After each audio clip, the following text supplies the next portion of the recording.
Hello and welcome to the Gooner Ramble podcast. I am your host Giles, and joining me today are three of your wonderful regulars. We've got Clive in the room. How you doing, mate? I am good. How are you? I'm not too bad considering. We've got Warren. Woz, how you doing, mate? You all right? Hello, Giles. Yeah, I'm good, mate. Thank you. Better than I was Sunday, anyway. Yeah. Tell me about it. And of course, Marky Mark. How you doing, mate? Good to have you back on. Yeah, I'm all right, mate. But I'm worse than I was Sunday, so watch out. Let me get the kids out of the room. All right. So before we kick off, I just want to say, if you're listening on iTunes, please review, rate, subscribe, download automatically. If you're listening on Acast, Stitcher, SoundCloud, please subscribe. You get automatic updates. Also, YouTube, please subscribe. We all know you love Clive, but please subscribe so we know that you're listening every week. All right. So let's kick off. It's just been another. It's like you say, like we always say, it's Groundhog Day, another opening day debacle at the home of football, and we've started off needing snookers. Transfer business isn't even half done. We're in the last few knockings of the transfer window. Wenger's making contradictory comments. We don't know what's going on with the squad in terms of training and stress and loads and who's fit and who's not fit, and holidays and whatnots and so on and so forth. And we've got the champions on Saturday evening. So I'm going to start with you, Mark. Since Sunday's game, you've had time to reflect. What are your thoughts? I mean, in terms of what you saw on Sunday, how the team has been prepared, and the lack of, being able to say that we've got a squad that's ready and rearing to go.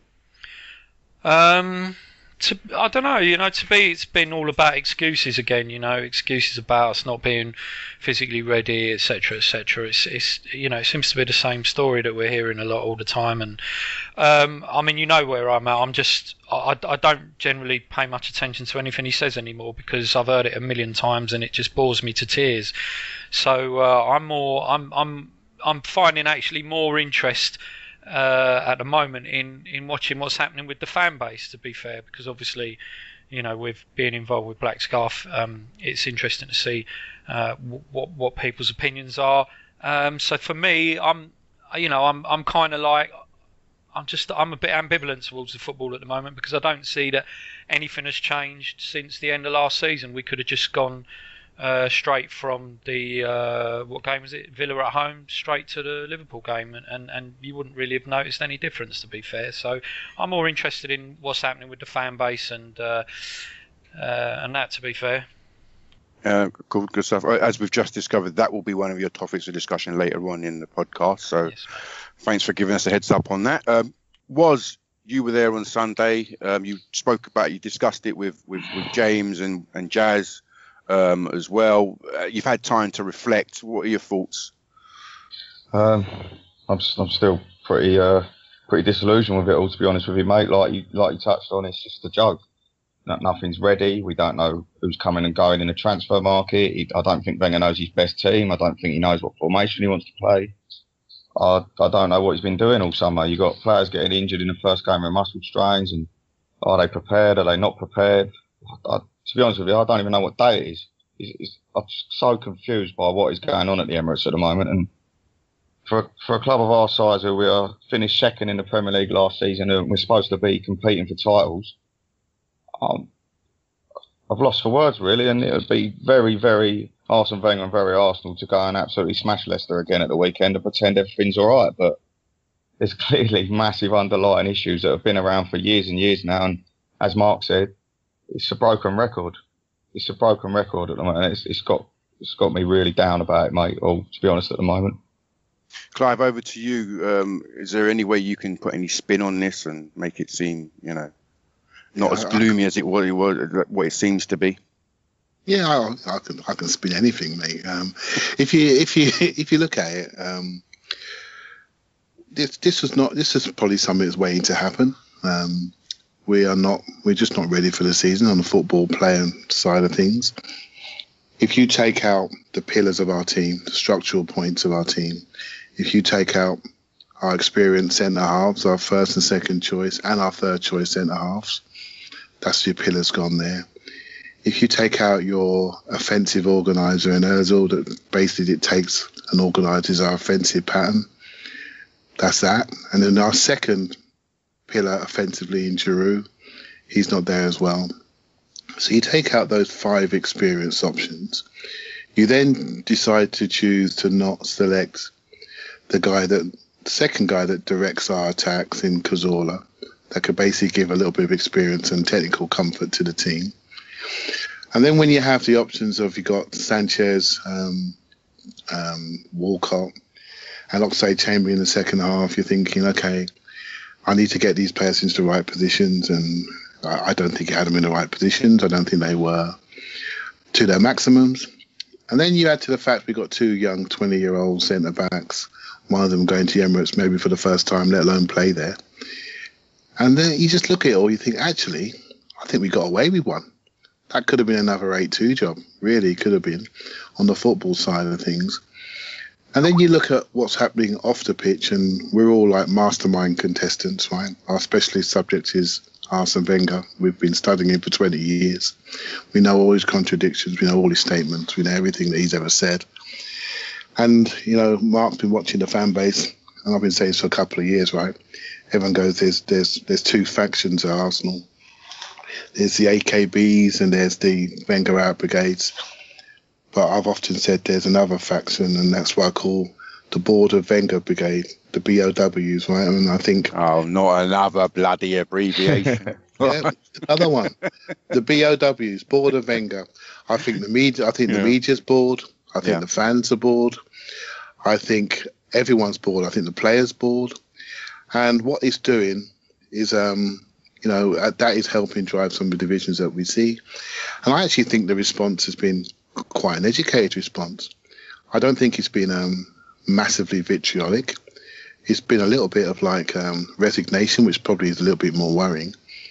But it's been actually quite educated. People have been looking at this end to end, looking at previous statements, looking at transfer policies, looking at options, looking at players, looking at how we play, looking at the club, looking at his position in the world, looking at his status. It's been a really interesting reaction. And it's only one game, right? So the world has ended, and it's ended Arsenal style, and we do it better than anybody else. But there's no spin. There's nothing new. We've seen it before. You sometimes feel, as a fan of the club that desperately wants to see good winning football, that sometimes the club absolutely prioritises the financial model and financial side of the game over what we all pay our money to go and see, which is the football. And until we align our goals, there's going to be division. If you have division, you're not set up for success. So until we do that, this is going to continue. And really, losing to Liverpool is just a byproduct. It's not the core reason. The core reason is the club and how it's run, and the organisational issues that we have, and the prioritisations that we have. And until we look at those and they become more transparent and aligned to how we're thinking, nothing's going to change. Mark, I know you said you're ambivalent, but I want to bring you back in if I can. The last pre-season game, the guys look pretty good. Wenger said that we're ready for the season. Coming on the back of this defeat against Liverpool, we said that we're not ready for the season. Aaron Ramsey's now out until after the international break. He might feel that the only solace he can find is by saying, by saying "I told you so." For not, where people were saying that he should have brought in Koscielny or should have brought in this player or that player that came off the Euros. He might feel vindicated in some way, although I'm sure he wouldn't. But it's such a stark contrast in the space of a week that we can go from, players, being ready to kick off the season to the point where, we're not ready to kick off the season. He's had the whole summer. He's known which players will not be available to him. I mean, it's not a Premier League or FIFA edict that you must rest players for 4 weeks. From what I understand, it's a guideline. That you must, your players required are given 2 weeks at a time So this is his own policy that he's come up with, that he's, that he uses. So looking at the beginning of the time, even before the tournament, he would have known probably not going to be able to use Ozil, probably not going to be able to use Koscielny, probably not going to be able to use Giroud. What am I going to do to offset that? What am I going to do? How am I going to get these players prepared? Am I going to bring back Santi Cazorla a bit earlier? Because he's had most part of the last season out. Can I bring him back a bit earlier? Can I bring back, other players a bit earlier? So I think if Phil Walcott came back early to pre-season training and started to sort of like get himself, upscaled in the gym and whatnot. So he's had time. What I'm trying to say is he's had time to get this right, and he still hasn't. You said it was a broken record. As he is now, there's no point, there's no chance of him going, at least this season, at least. What can we do now to rectify the situation? What do you think the club, if you was in the club, what would be your solution or suggestion to get things right now? I don't know, mate. I mean, obviously, I think we do need a couple of bodies bringing in, which I know we'll speak about later. He needs to get the players that have had that rest up and running and firing. Alexis didn't look completely on the game the other day. It just goes round in circles. It's like Ramsey. Ramsey has a good Euros, except in one game where he had a really awful game, and strangely enough, that was a Premier League game between England and Wales. Then he comes into a Premier League game, and ping goes his hamstring or whatever it is he did, without seeming that he was making too much effort at the time that it had gone. And we've just always got players who are coming back from injury. It's just, we can't play Cazorla because he's coming back from injury. Oxy's coming back from injury last season, and we're always doing that. So we're always just chasing shadows. And I mean, you look at last season and the defeat at home to West Ham, which was probably was a worse performance than the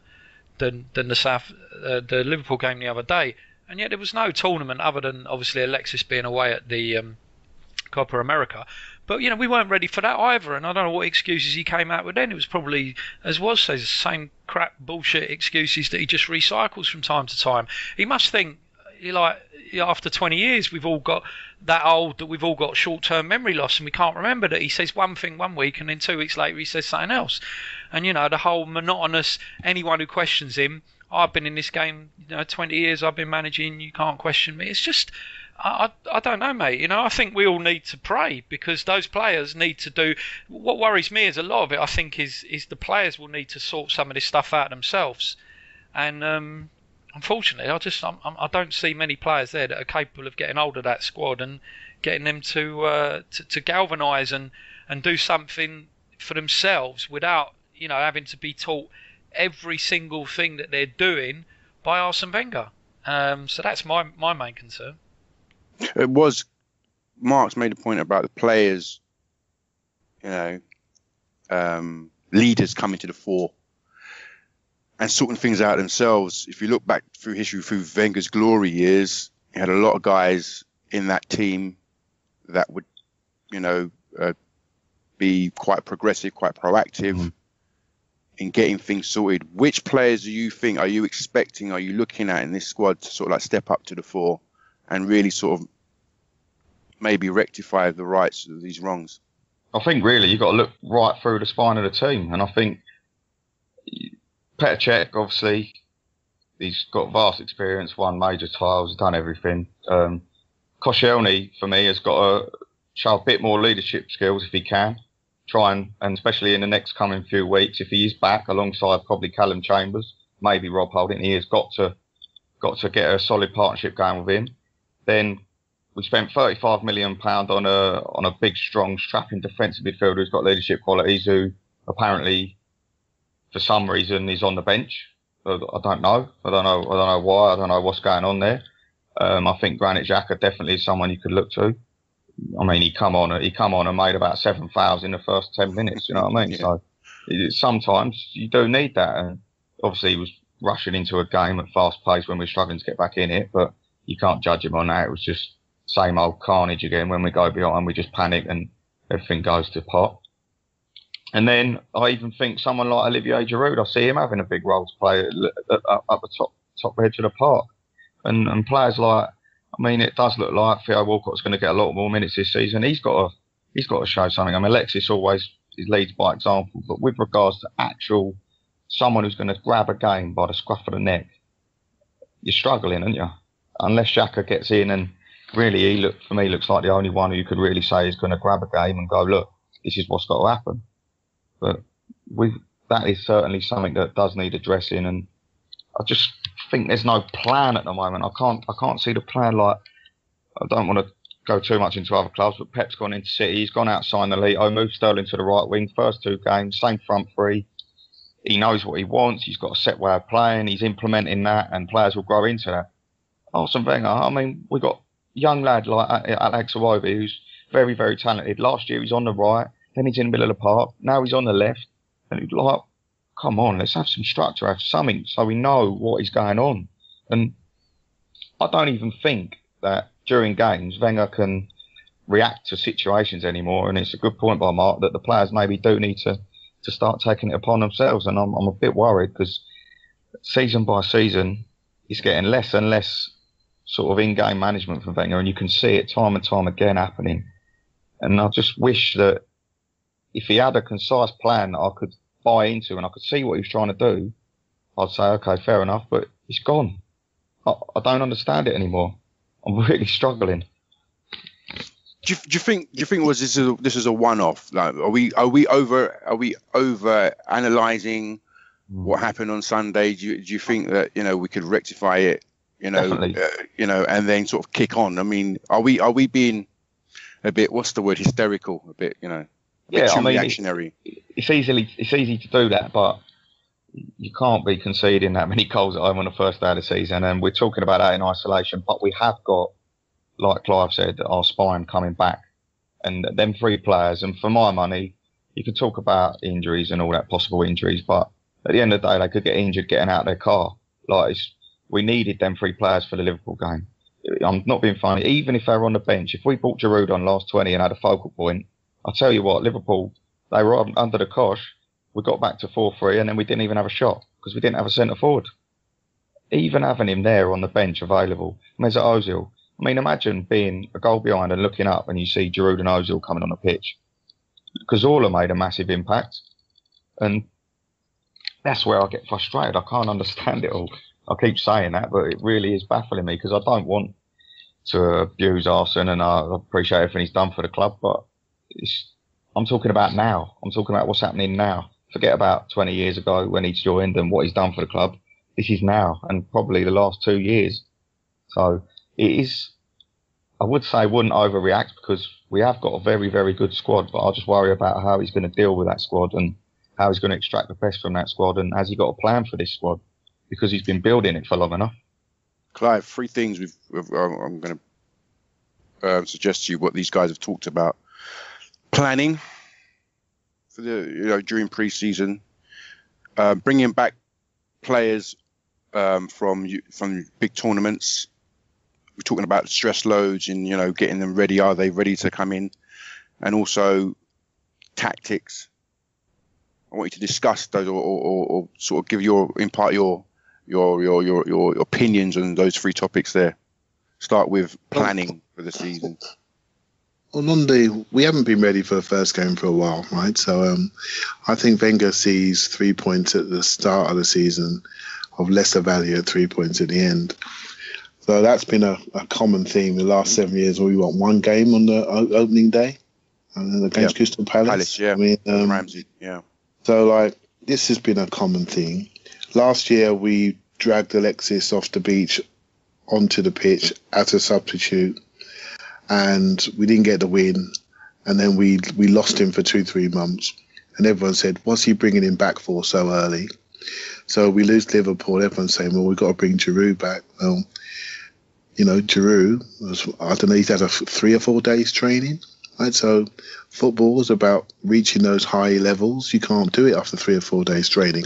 The name would be there to give us comfort, but the player would be a shell. And when he's a shell and pulls his hamstrings in 2 weeks' time, we'll be moaning at him. So I don't think he can win, if I want to criticise him, I actually criticise him for playing Gabriel for 90 minutes once he already knew he lost his captain, and he already knew he was going to rest the best defender in the league, in my opinion.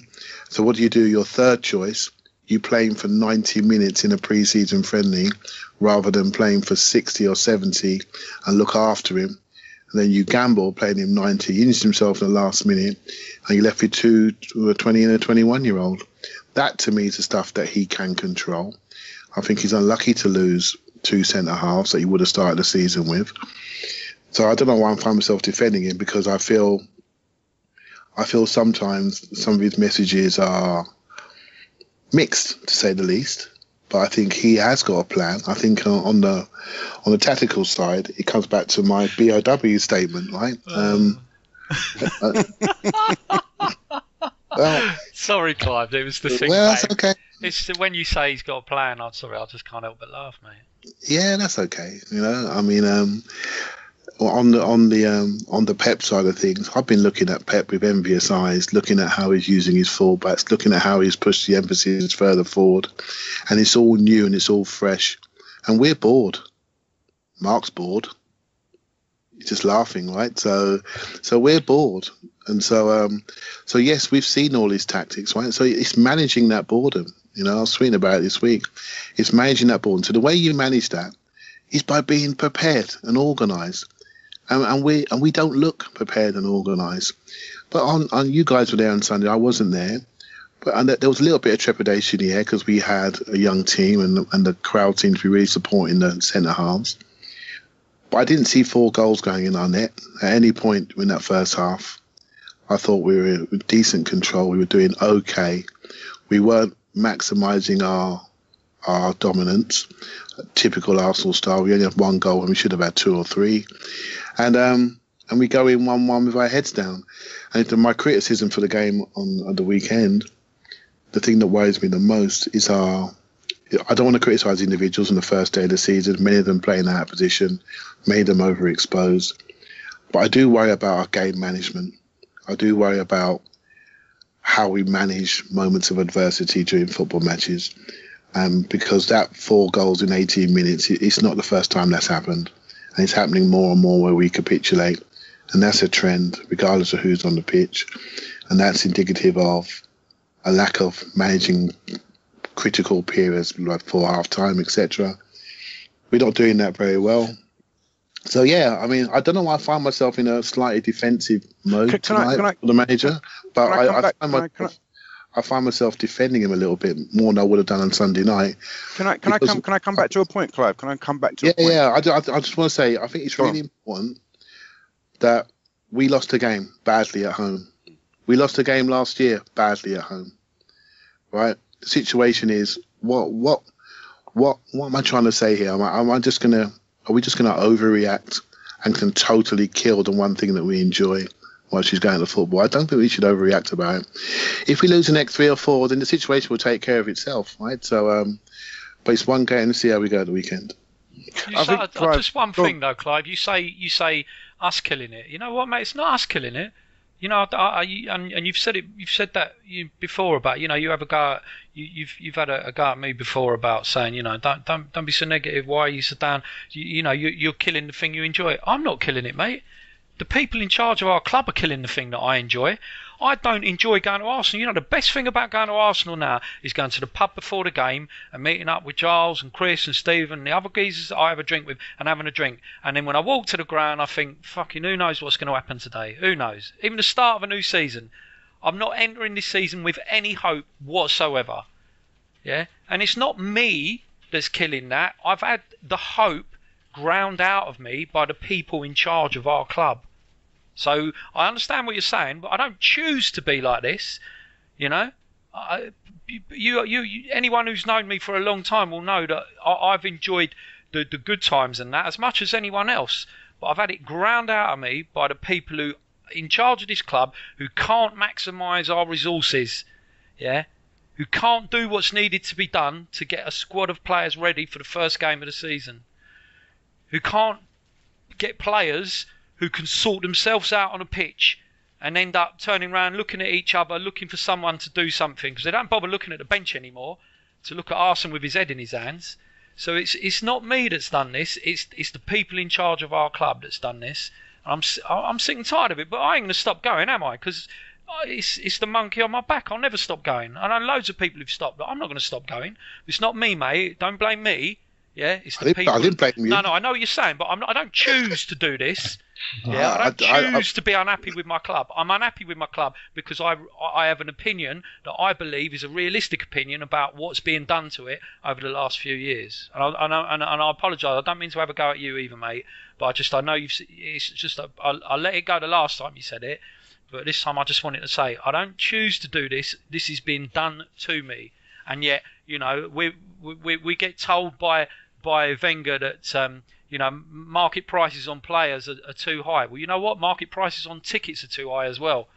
Yeah, but they don't do much about that, do they? Until they got shamed into their £30 cap on the away tickets. Where's a reduction on us paying the highest ticket prices in England for the home games? Anything happening there? You don't worry about the high prices there, do they? Because it suits them. Sorry, absolutely. mate. All you said makes perfect sense, and the way you absorb those messages, that you've chosen to react that way. I choose to react another way. Simple, really. Yeah, and that's fair enough, mate. And that's all I was saying. Yeah, and it's all about opinion. That's all I was saying. So it's not my fault. Yours is rubbish. Yeah, absolutely, right. So I was disappointed on Sunday night, but as anybody, and everything you said, why am I going to disagree with it, right? The manager told us the team wasn't ready, so what's the debate? There is none.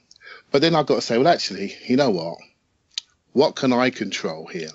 How do I want to react to this? How do I want to choose how I want to be about the football that I watch and the team that I love? I choose to look at it a bit in a slightly different way, which we'll talk about later. I look at the organisation, I look at the club, I look at where it's positioned, how it's positioned. I look at things that actually do worry me, right? The fact that we are totally disorganised and the coaches are crap and all the rest of it, that's my little snapshot opinion when we just took 4 goals in against at home. That's the football fan in me. Then I think about it a little bit more intelligently and think, okay, where are we going? Where are we heading? What are the trends? And I choose to absorb it that way. Right? You choose to absorb it your way. Absolutely, everything you said, that's how you feel about the things that you've learnt, read, seen, heard, and watched. And I choose to absorb it another way and go a different journey. That's all I was saying, Mark. Yeah, and you're the yin to my yang, mate, and it's fine. And I'm sure there are plenty. We know there are plenty of people out there who agree with you because you get a lot of plaudits for the stuff that you do on the pods and that. So I understand what you're saying, but I don't choose to be angry. Yeah, absolutely, and I don't expect you to. Right? I don't expect anyone to. Right? And I always talk about you got to choose a journey that you want to travel on, and this is a journey that I choose to travel on. And by the way, on my journey, I do criticise. Do you see what I mean? And I try to articulate why, right? So I criticise, and no one is beyond criticism, especially when they're making repeated issues. But then how I absorb it and the level of my anger and vitriol, that's my choice, right? Down to my individual personality and character. And same for you. That's all I was trying to say. Yeah, that's fine, mate. Listening to you two there, I just think it's absolutely brilliant because it makes me realise how bipolar I am. I mean, one day I feel like Clive, and the next day I'm like Mark. And me too. Yeah, literally, I'll wake up one morning and I'll think, fucking hell, this is doing my brain in. And then the next day I wake up and think, yeah, but we got the players there. If it does click, we can go and do things. Exactly, and that's the journey of a football fan. That's we're all idiots. We're all idiots, right? What Mark is saying right there, I cannot sit here and say I've not felt that. Of course I have. I'm trying to breathe, right? I'm trying to drink my Chardonnay and say, well, actually, come on, guys. People are going to listen to us tomorrow. They're going to be sensible and look at this and realise it's 3 points. There's 111 to play for. We lose the next 3. Let's have a conversation again, Mark. We'll have a swear jar set up and we'll go for it, right? So, and that's just the way it goes. Yeah, but let's not forget, Clive. This is not just a reaction about Sunday. Yeah, as I said, you could have just segued. Exactly. End of last season straight into this season, and we've got the same problems, the same situation, the same people in charge, 1 senior player added, 3 senior players, as useless as some of them might have been, gone. But it's not just about Sunday. Yeah, I think, Mark, it's almost absolutely, and it's almost too easy to highlight it. It is too easy to highlight our failings. It is much more difficult to have a look at it and think, actually, why is this happening? What is the core underlying reasons? Why is the vitriol and division amongst the fan base and the club so wide? And I think it's not just because we haven't got a second centre forward. It's bigger than that. There is something far bigger than that going on at the club. And I think there's a massive disconnection and disenfranchisement between the way the club is run and their goals and their strategy versus what our expectations are as football watching fans. Until that comes a little bit closer, we're going to have these type of discussions continually. I think Mark makes a point about that's what's destroying the hope in the fans, and that's what's creating the voice. We don't know what the inner workings of what's going on behind the closed doors of Highbury House, but we can certainly debate and talk and tell people about what's going on in the fan base. So G, what I'm saying is, I won't let it destroy me. I won't let it destroy my love for the football. I will find another way to enjoy it. I'll either educate myself on the coaching side of things. I'll either go and watch youth games. I'll go and watch non-league games, and I'll bring back new thought processes about watching Arsenal. I'll go and watch other sports and think about how they're managing their club. I will not let them. I will not let them destroy the one thing I've been doing for the last 45 years. Right? So I'll let it happen. Right? So because they are only a passing moment in my life as a group of people. I am not going to let them take away my love for the football, right? And that's why I talk about how you react. I refuse to do it. I completely get that, Clive. But for those that are probably, without trying to do this, are more involved in what's going on, the fortunes of the club, those that pay that follow the club avidly, it's very hard for you to it's very hard for one to detach themselves. In an intelligent manner, or not an intelligent manner, or mature manner, or whatever manner you want to call it, from what's going on. So you can't help but see that every year it's the same thing. We can't wait till there's no. You say wait till 3 or 4 games down the line. Well, we know, history has told us, recent trends, the trends for the last 10, 12 years have told us that 3 or 4 games down the line, come December or whatever, come January, come March, it's going to be the same thing, rinse and repeat. How more optimistic can you make yourself be about Arsenal? There's not much. There's not much. I mean, you could, as you've done, you could step back and you could take other things from other parts of your life, from other things that are going on in football. But when we're talking about Arsenal specifically, there's not much going on that makes a lot of fans feel that we're heading in the right direction. We've got money in the bank. We're not spending it effectively. We've got players out that are not, we've got players on the pitch that aren't fully up to speed. We're still in the last knockings of the transfer window. We haven't got half our business done. You said the other day, Clive, we don't sell well. We haven't sold anybody. We can't even get bloody Theo Walcott off our books. Sorry, was. I don't mean to pick out Theo Walcott, but I understand. We've tried to get rid of him, but nobody wants him because he's on too much money or whatever.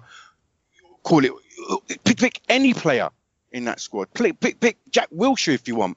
Can't get rid of. We don't sell well anymore. Yep. That's what I said. And now we've come to the point. Where there's not only division in the between the fans. There's now rumours that Usmanov might sell up and move on. Yeah, like I say, so that's the one last bit of hope that fans have. That many of the fans that are disillusioned with the club have. Usmanov is that one beacon, that one shining light. And if he moves on, as rumours suggest, I don't know if it's true, then what else? The whole regime.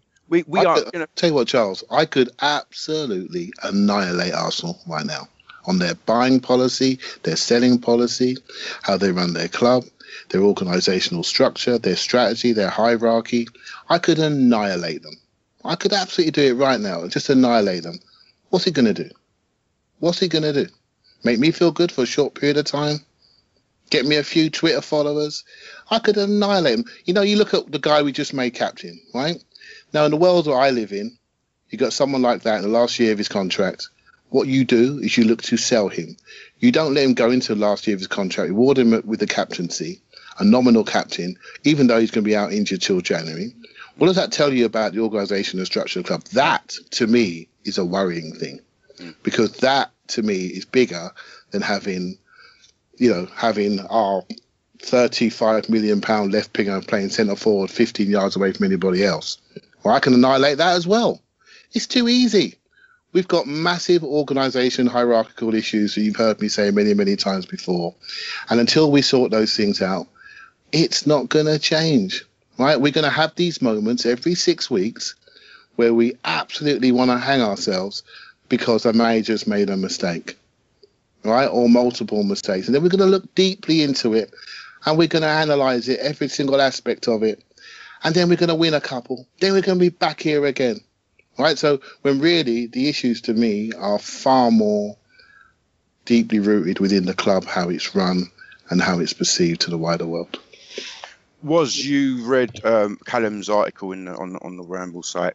Mm-hmm. A lot of people sort of related to, his thoughts and opinions, and the tagline was, Arsenal the smallest big club in the world. Yeah. And he said that we basically ran it up by saying we don't even look like we're trying anymore.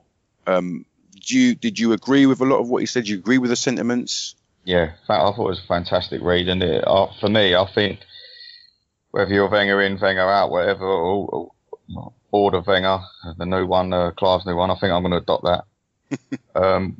To be honest with you, mate, I think it pretty much summed up everyone's opinions, because we know there's issues on the pitch, and you can talk about tactics and in-game management and all that. That's at that level, but we all know that there's a far, far superior underlying issue that is obviously causing ripples throughout the whole structure of the club. And I mean, we got owners that ain't even interested in football, and then it goes further down, and you're missing your David Dean type characters who are giving Wenger a nudge.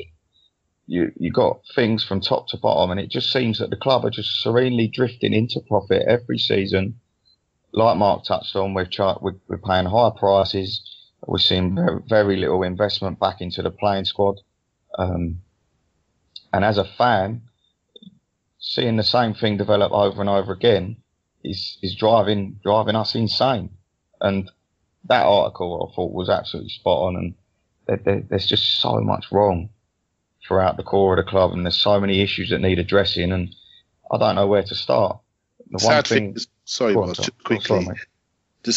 is, from a club perspective, last year was probably the most successful season they've had for years, because that's exactly what they want.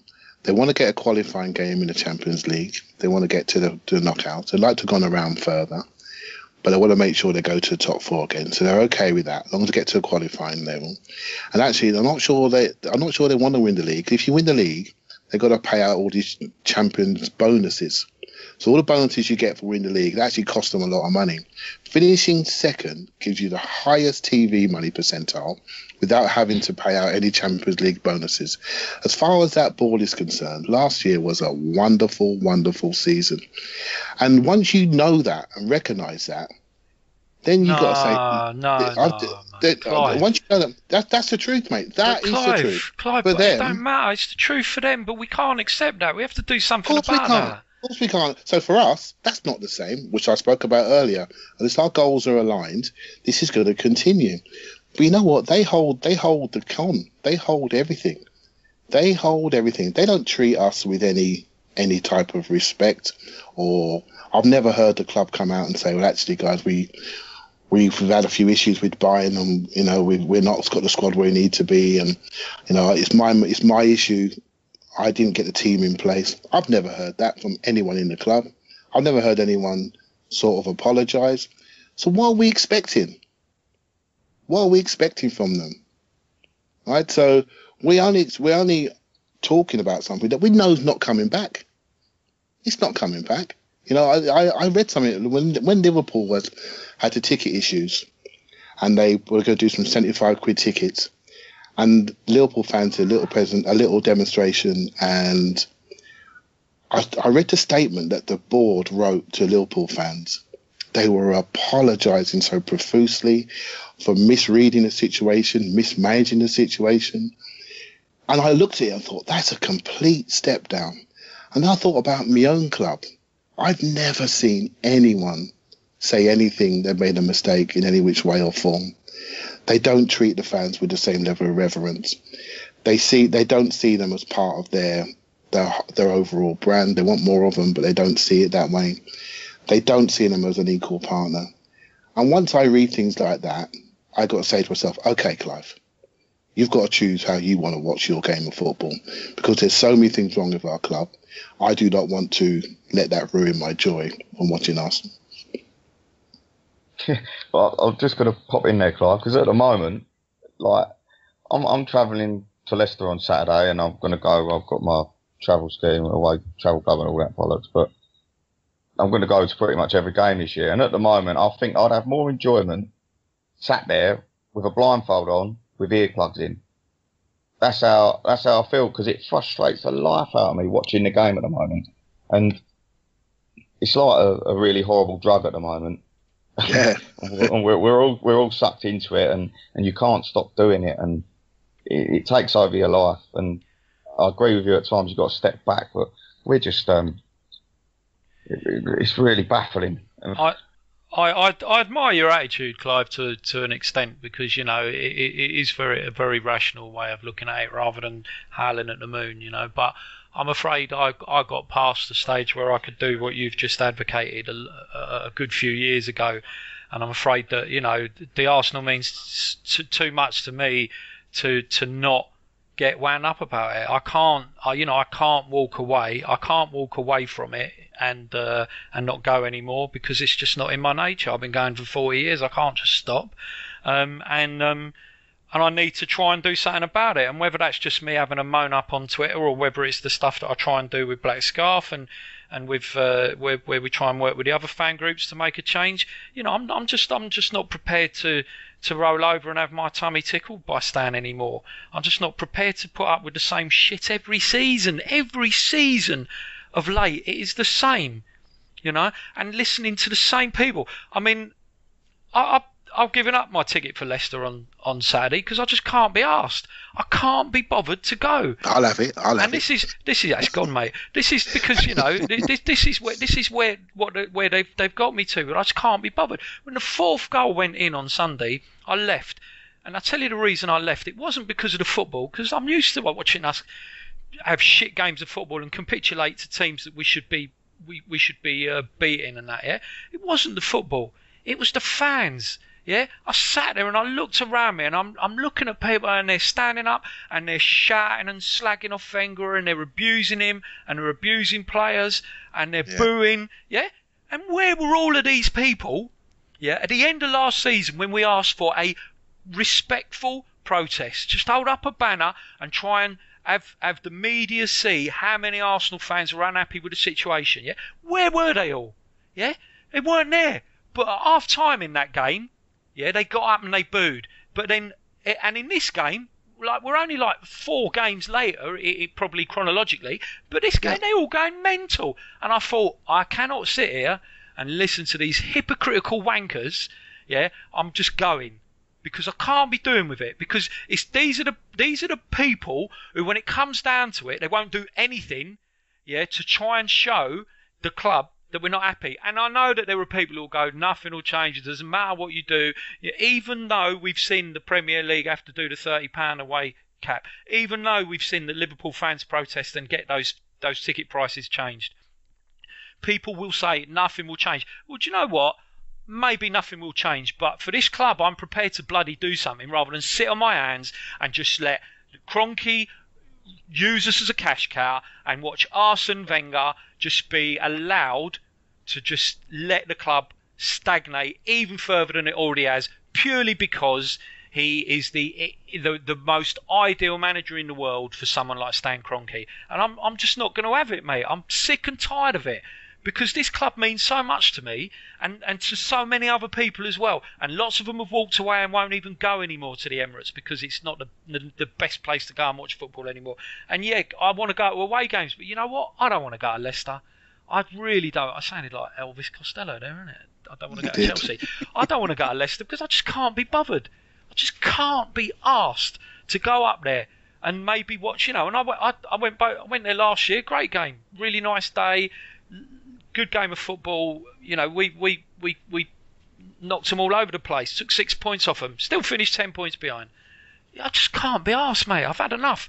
And I understand. I admire what you're saying. Yeah, be calm and rationalise it. And there's plenty of other people like you who have that opinion and can distance themselves. It's just not me, mate. You know, it's just not me. Okay. That's okay, Mark. I know, but I'm beginning. I'm not trying to convince you. People will start calling me. People will start calling me DT next. Shit, I'm not trying to. All I'm saying is this is how I choose to do it, right? Because there's so many things wrong. It's just like if I was to throw myself into it, I wouldn't get out of bed in the morning, right? So it's just how I choose to do it. Now, trust me, we're going to talk about some of the topics soon, and then you're going to see the things that concern me. And I'm not going to sit here and say to you, well, I thought we was a bit unlucky on Sunday. If we had another 10 minutes, we might have got an equaliser. Now, that's someone that's not looking at things properly, right? So, and I think I do look at things in a half decent way. So, just that we're slightly different, yeah. That's all. Right. Yeah. Good. Right. So I want to move on to the topics of discussion. Clive, just give us yours for tonight. Well, it's a little bit, one of the things you always hear me say, right, is about our Arsenal being as big as we are, and it's almost like similar to what Callum's blog was like. There's a couple of, and I know you'll agree with me on this, right? But when Thierry Henry on Sunday sort of said, "Do players want to come to Arsenal?" Right, and I tell you now, that absolutely cut me. That cut me because we all see Arsenal as a premier organisation, and I started to think about it. And I started to look at comments. I was even looking at comments from like Steve Gattin talking about the youth team playing in the big league with the big clubs. I'm thinking, hold on a minute. We're Arsenal. We're the third most successful club in this country. Why are you talking like we are Bolton? And I'm just, this perennial downgrading and lack of positioning of the club is really, really concerning me. Because when you're a club, when I look at the fan base and I look at what's happening online, I look at the size of the club, the size of the fans, then I look at the people that are running it. And I sometimes wonder if they understand the monster they have created. Do they understand the people that are its main supporters and customers that provide the highest match day revenue anywhere in Europe? I don't think they understand this in the slightest. And this position of the club is really concerning because it's manifesting in our transfer business, because I think it's affecting why people want to join. They don't want to join a stagnant club that hasn't got a clear plan or ambition. I think the fact that we've had so many people there so long, relationships have been made, and I don't think the people that have to make decisions on selling players to create room in squads so we can buy players, I think that's not right. And this is affecting our overall positioning. And then I look around, as we all have done, and we look around at all the new managers that have come into the league. We're looking around, and I always look at Spurs and West Ham first, actually, because they're our nearest neighbours. West Ham, we know they're repositioning themselves, shining new ground, all the rest of it. Spurs, mark my words, Spurs are going to go to Wembley in the Champions League, and they are positioning themselves as a giant club that's reawakening. All we need to do is think, actually, that's going to affect Arsenal's fan psyche. Spurs are coming. They are coming forth with a young squad, with a young new manager, a modern manager. They are coming. And I know what's coming around. So, Mark, you're mad now. My feeling is it could actually get worse in that positioning of the club. The people at the club are making us smaller than we are, and we're not being as big as we are. And I think it's a massive, massive issue. Right, because that is manifesting itself in everything that we do. As an organisation, we are underpowered. So yeah, that's just what I wanted to talk about, really, and what you guys think. All right. Go on, Woz. Let's get involved in this then, because I'm looking at our football club, and you look at all the financial reports, the Forbes rich list, the income, everything. We're in the top 10 football clubs in the world. You look at our stadium, unbelievable stadium, definitely up there, one of the best stadiums in Europe.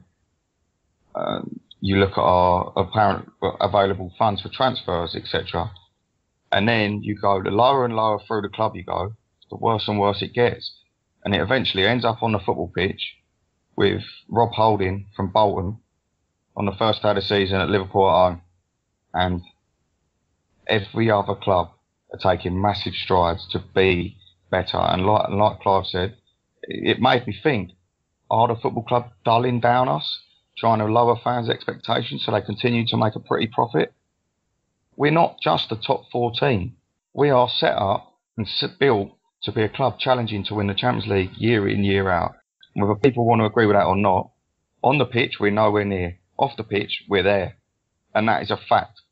And why, in this club, throughout it, this is not happening, we need to get to the bottom of it. And on the pitch, it's been a shambles for a few years now. I think we've struggled. I think last year we could easily have won the title, and I think finishing second place, like you touched on, Clive, is an easy thing for the club because it's perfectly profitable. People think we're making progress.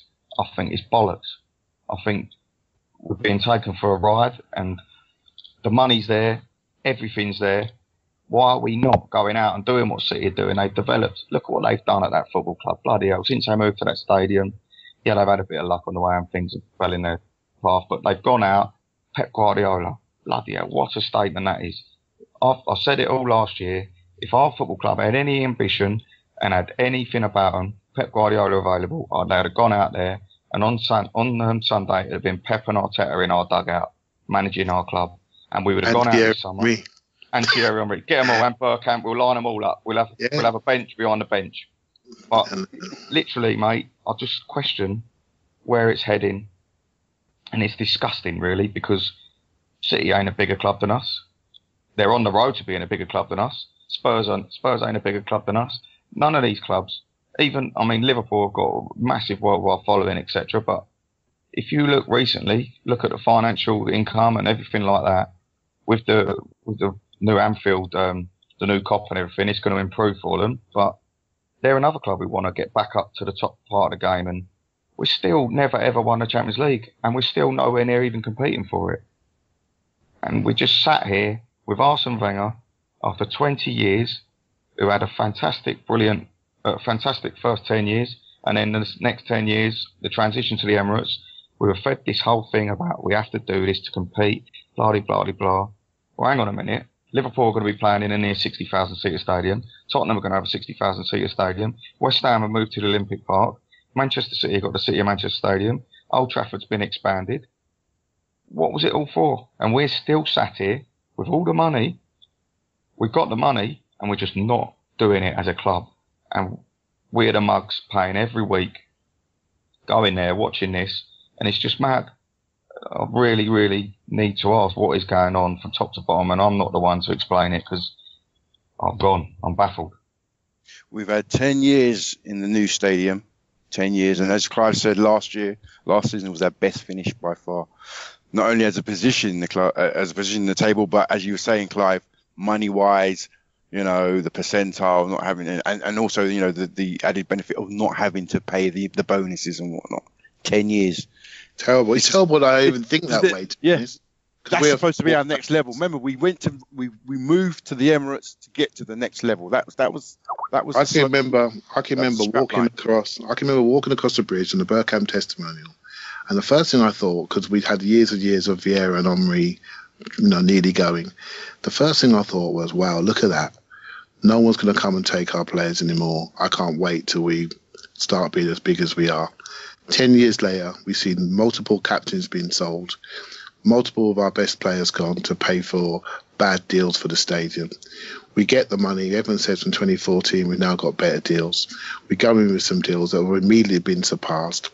We don't have the financial foresight to recognise where the Premiership TV deal is going. So we go through a summer like last year and don't buy any players and completely miss a chance to really supplant our squad with world-class talent at a price that's affordable. We come into this year and we start moaning about the prices we have to pay. What worries me is that Arsenal, called the Arsenal, is trying to make the world bend to how they want to run rather than work out there's a market out there and we need a train moving and we need to get on it. And the quicker we get on it, the more the more efficient we're going to be on the pitch or off the pitch.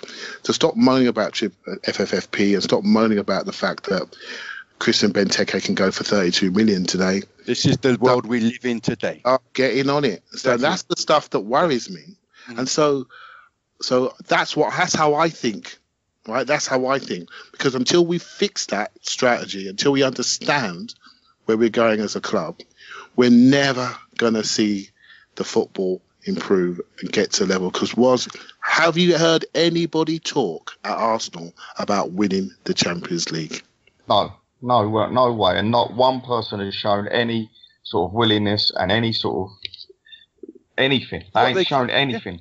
Wenger keeps trotting out 18 years of unblemished record in the Champions League. That's the level of ambition.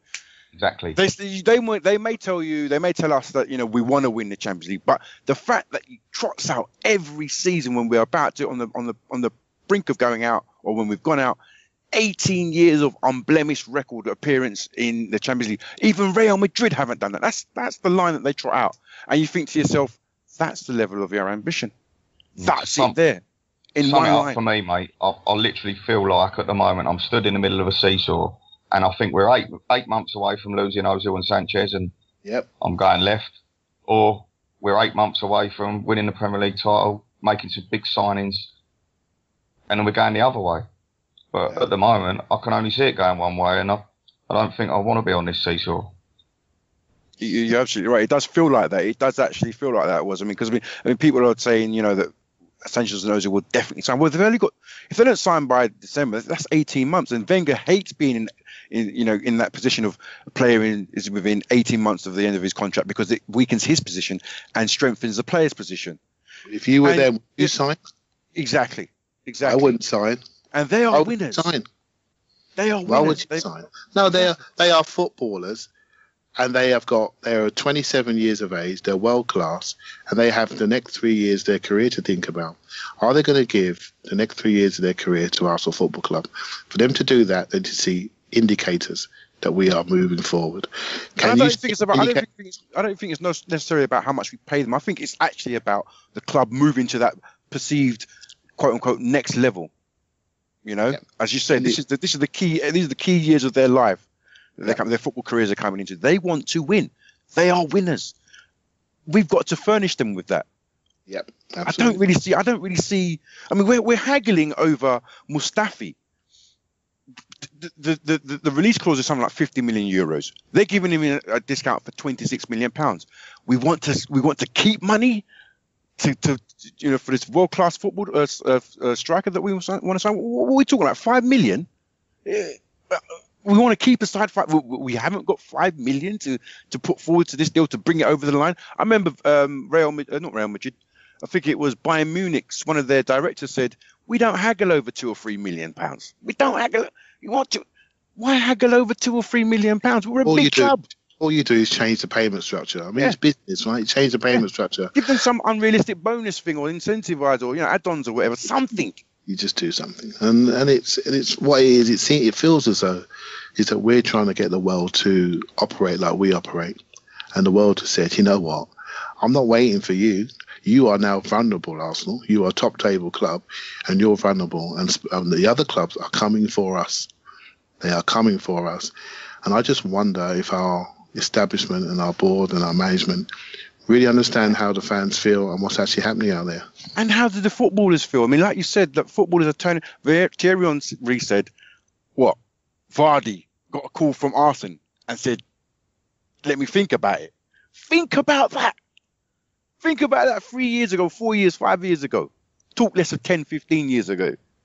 Someone like Vardy or Mahrez playing Arsenal off for a better contract. And that's the downgrade. The Arsenal, yeah. It's not even positioning I'm talking about. Yeah. We're no longer capital Arsenal, the Arsenal with a capital T.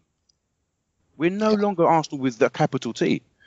And it's soul destroying to see. And the thing is, I want to add one more thing. I'm not even sure if you take Wenger and swap him with somebody else, you're going to see anything change. No, well, I'd hope you would.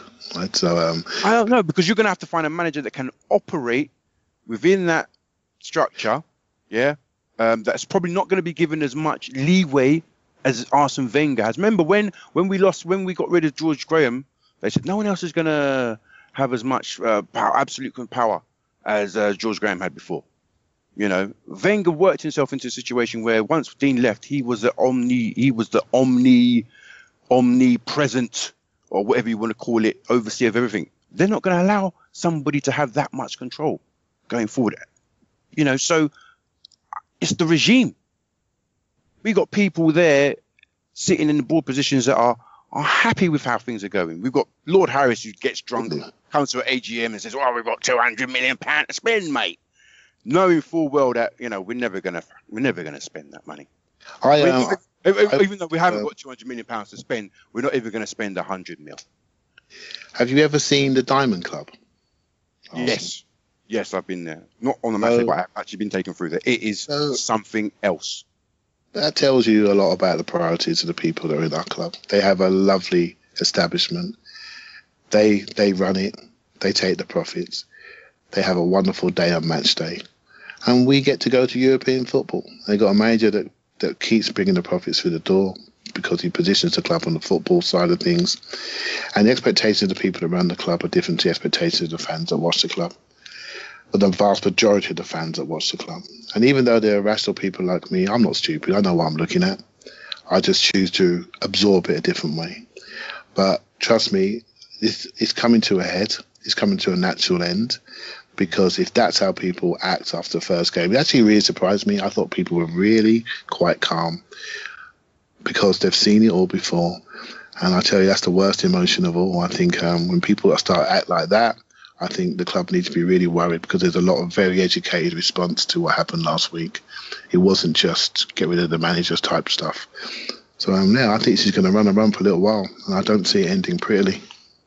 Mark, I want to bring you in because we're talking about fan base and so on and so forth. What do you see is happening now with the fan base? Because a lot of people are now directing their ire, really are sort of channeling their ire towards Kroenke. There's a lot of talk about how is he displacing people in LA and trying to buy more land or something like that to increase his LA Rams franchise, and therefore the possibility of using Arsenal as some sort of leverage to get a reduction on loans and so on and so forth. I mean, can you just give me some sort of short, from your eyes, overview of what the fans are feeling now? I can't really say too much about any recent developments with Kroenke because I haven't really bothered looking at it, to be honest, because I was sick and tired of it, and particularly with what happened at the end of last season, you know, and the apathy that was shown towards trying to make a change at the club. I kind of lost a bit of heart in it, so I haven't really kept up with that. I mean, the fan base, I mean, it's the same. It's going to be more of the same, mate. You know, it's just going to be more infighting. I think, you know, you could end up this season with a little bit more physical actual problems at matches between the two sets if things carry on the way they're going. And I mean, it's just very bitter, it's very vitriolic, and to be honest, I think the club are probably, whilst I'm sure they're embarrassed by some of the behaviour of our fans, they're probably quite grateful that there is this divide and that we don't seem to be able to unite everyone towards either a change in the ownership of the club or a change in the manager of the club, you know, wherever you perceive the problem to actually lay. They're probably grateful because, you know, the old saying, united we stand, divided we fall, and at the moment we're all too busy taking lumps out of each other every day on Twitter. It's the same thing, the same people. You know, I'm guilty of it as well, so I'm not suggesting otherwise. And it's You're just a ringleader. Oh, obviously, mate, with my 28 different accounts, you know, and it's just painful to watch, you know. But and again, it's the other interesting thing is that's social media. When it comes down to your match day fan, they're a very different animal, and I think that's why I get a bit pissed off with the hypocrisy of some of the people there who obviously are not on Twitter that much. There seems to be, you're going up to Leicester, I'm going up to Leicester on Saturday. I think I wouldn't be surprised if there were more banners coming out at the Leicester game, win, lose or draw. There seems to be, especially amongst the away fans, there seems to be a little bit more togetherness, or I don't know if togetherness is the right word, but there seems to be some sort of similar thinking by between a lot of the away fans in terms of what they, the perception they have of the club now. I know that apparently the focus is going to be taken away from Wenger and, specifically look towards Kroenke. What do you think about the banners, and do you think we're going to see more of those things as the season goes on, especially away from home? Yeah, I mean, it's away from home. This ain't a new thing, is it? I mean, the famous Wenger, thanks for the memories banner, that was out back when we had that 7-5 game against Reading. Yeah, Reading. Yeah. And that was out then. And for years we've heard Ivan Gazidis, what the fuck do you do at Old Trafford? And Stan Kroenke, get out of our club at Everton away. The other season, early in the season, and it seems to be a recurring theme. And I'll openly admit, last season with the whole banner thing, I did have one in my hand, one of the little A4 banners, and I did hold it up. And I've sat around the same people for years, and they're very, very pro-Wenger. And I was getting abused. People were snatching it out of my hands, having a go at me. Now, this wasn't, in my point, I wasn't having a go at Wenger. I'm having a go at the bigger picture. We needed change. We need change throughout the club. This isn't me slating Arsene Wenger. Now, at full time, about 5 minutes to go, or literally, especially when the fourth went in, these same guys that snatched it out of my hand, they're still there and we still talk and that, but they were angry with me. And I turned around and I looked at them and I said calmly, I said, last season when you were snatching that banner out of my hand, you're part of the cause here. And they were like, yeah, I can see. And people were having an acceptance. We're 4-1 down at home against Liverpool. And I think people are sick and tired of it. And it's not about Wenger in and Wenger out anymore. It's more about where's this club going and what's happening. And exactly. Like you said, I think there's going to be a hell of a lot more banners. And like you said, this one week it'll be Wenger. If we have a bad result, it'll be Wenger. Then if we have a few good results, it'll be Ivan Gazidis. What the fuck do you do? And then it'll be Stan Kroenke. And there's too many people. And there's too many issues for people to put their hands on, and it's going to get worse and worse and worse. And the only way it'll ever stop is if we go on and win a league and Wenger goes out, gets carried out of the stadium on 5,000 people's shoulders, and we all take him down the pub and buy him a beer each. It's not going to end nicely, whatever way we look at it, unless we win trophies.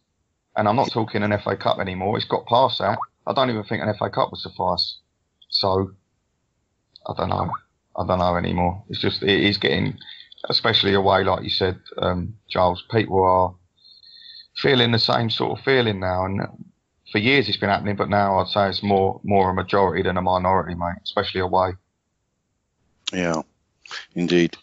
Okay, let's move the conversation on to Waz's topic of discussion. Waz, give us your topic to discuss. Right, so it's a little question back on the pitch. Obviously, there's only a couple of weeks left with the transfer window.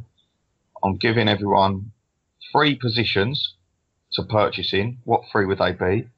And you've got to prioritise them by one of the players can be world class, one of them top class, and the other a squad filler. So I want to know what 3 positions you want to strengthen and what's the importance of the 3. If you understand what I mean. Before we start, what's the difference between top class and world class? Sorry. Right, I'll suggest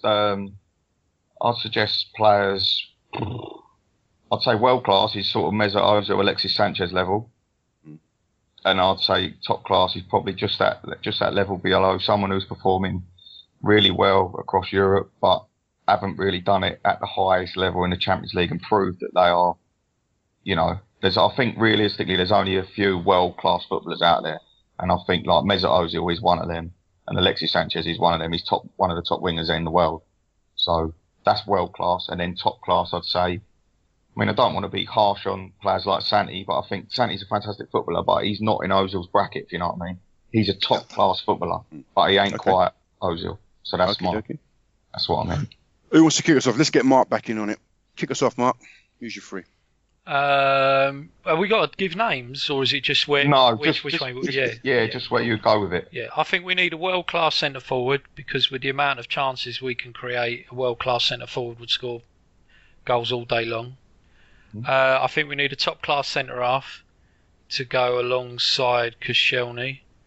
And the squad filler, Christ almighty, we got. Well, I suppose really you could look at right back, because after Bellerin, you're scratching around at Debussy, who's we can't get rid of, and Jenkinson's out for a while, and there's still a lot of people who are undecided. So I'd probably say a right back for the squad filler.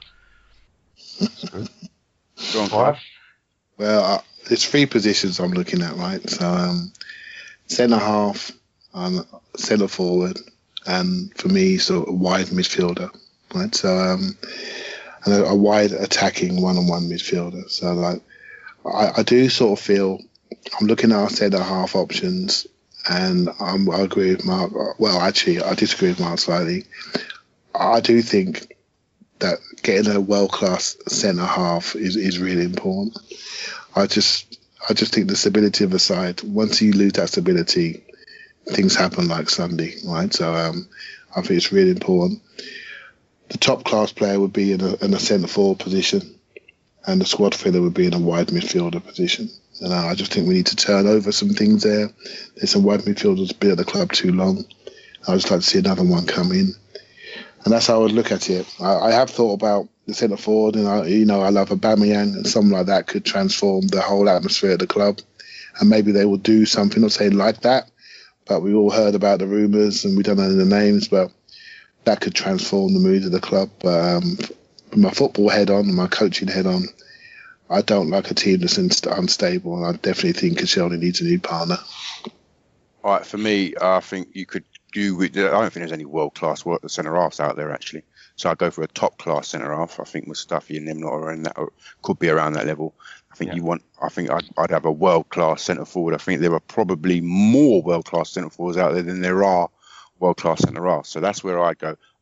I don't believe in this. Buy one player, like buy a world-class centre half, and then scrimp around for a second-rate or third-rate or fourth-rate filler at forward level. Get a world-class forward if there's one out there.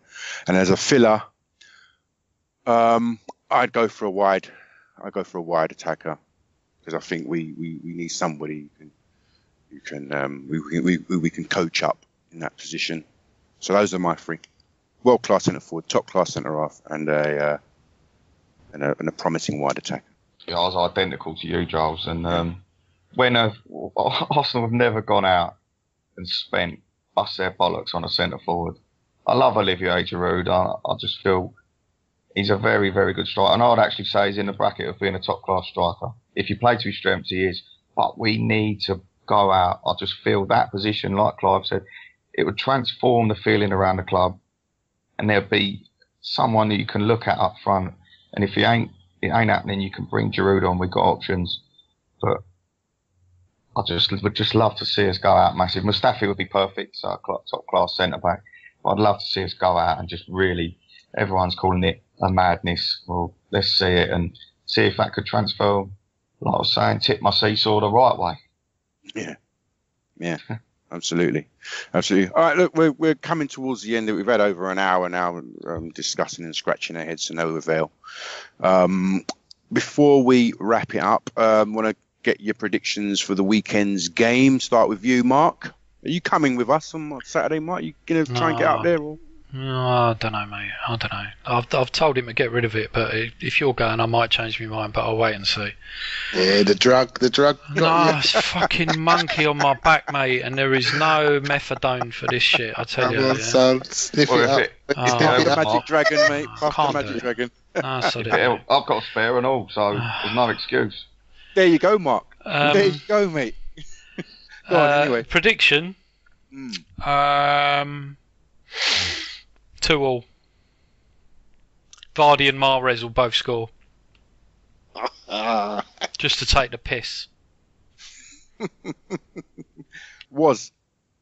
Right, this all hinges on who's back. If we got our 3 boys back, I think it would be very, very typical of Arsene Wenger's reign of late that we go and get smashed at home, and we'll go there and everyone's saying we needed Mahrez to displace Walcott, so I'm seeing it the other way for Mark, and Theo will score and Giroud will score, and I think we could win 3-1. I don't fancy Leicester this season, and I think if we get at them, the only thing I'd worry about is the middle of the park. Have we got the legs? So I'm going 3-1 if we get them boys back. If not, I reckon we might lose 4-1. It's that bad for me. Mr. Clive. Right, so I don't think Giroud's going to play. So I hope that he plays Sanchez up on the left, Walker up front, and Oxlade-Chamberlain on the right.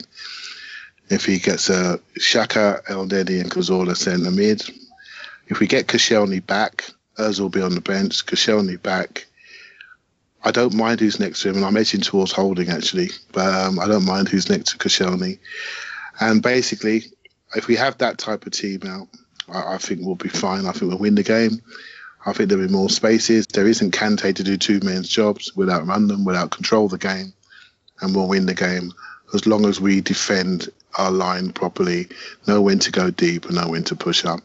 If we do that, we'll win the game comfortably because Leicester have lost their technical base and their killer man, which is Kante. And Mahrez, who I love, but for some reason we seem to have his number, hopefully, and we did well against him in both games last year. So, yeah, I fancy us. We'll win the game 2-1. For me, we're both coming off of losses, aren't we? I wonder. In the middle of the part, I remember we were saying last week with when we were talking with Akil and Tim, Clive, the middle of the part, who are you going to go with horses for courses? If Leicester go with Andy King, who I think is the weak link, who's no Kante, I think we can get in about him. I would definitely think you'd go with Xhaka, he'd have a week's training. He seems a bit off the pace, when he came in the other day, but I think go with Xhaka, that basic control. Don't go with Sanchez up front. I thought he was absolutely lost. Those three together are absolutely lost together. But I think, what am I going to go with? I'm going to go with a 2-2 draw. I'm going to go with a draw, 2-2. I don't fancy us to win, to be honest with you. I don't fancy us to win. I think maybe Leicester are fitness-wise a bit ahead of us, and going up there to Leicester. I know we haven't lost there for quite some time, but I don't see us winning. We're not at that level yet, fitness-wise. So. Mate, if we lose, I'll get the black suit out because it'll be a funeral podcast.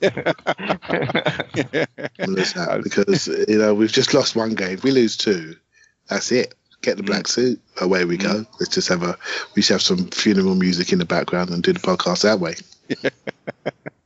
Indeed, get Mark to do the obituary and whatnot. Lead the service.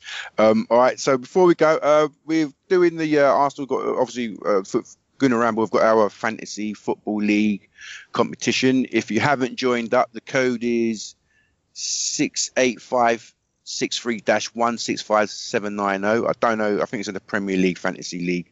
So get yourselves on there. The winner of week 1's Fantasy League is Gary Gill and his team Straight Outta Hounslow with 65 points. So make sure you get yourselves up on that.